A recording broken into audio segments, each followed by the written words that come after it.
gabi.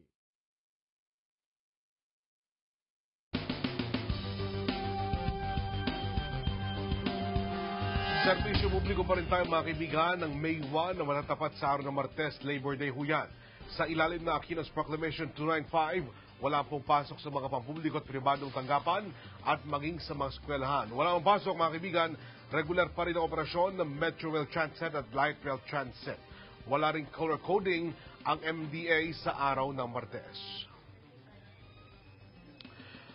Muli po humihingi ng tulong ang mga magulang ni Baby Sam. Ito po yung baby na may congenital heart disease na nangangailangan maoperahan. At yan ay sa darating na Mayo. Pinaghahanda po sila ng halos ₱1,000,000 para sa operasyon, kaya sana po ay matulungan natin sila. Meron pa po tayong ilang linggo para makatulong sa nalalapit na operasyon ni Baby Sam. At para makatulong, bisitahin lamang po ang kanilang website na www.theheartofsound.pibli.com.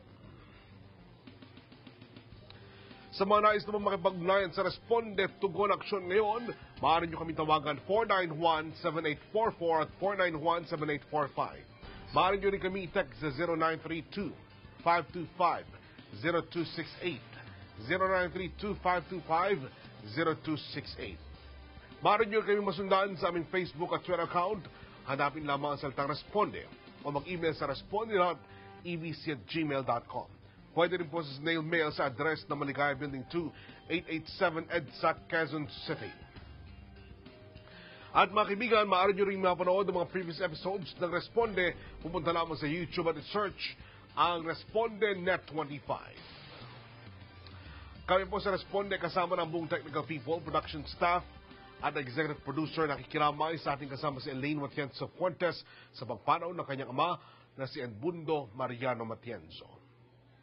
Samantala, nagpapasalamat po tayo kay Dr. Elaine Galvez at sa lahat na bumubuo ng Galvez Clinic dahil sa mahusay na pagganap na kanatungkulin na alagaan ang inyong kutis. Ang Responde po maparadyo tuwing Lunes, Miyerkules at Biyernes alas 5:30 ng hapon hanggang alas 6 ng gabi. Ang Responde, hatid ng News and Current Affairs team ng Net 25.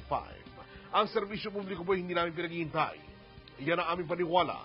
Kaya kami narito upang maging madali ang tugon, aksyon. Ngayon, ito ang Responde. Ako si Oning Miranda. Magkita tayo sa Lunes.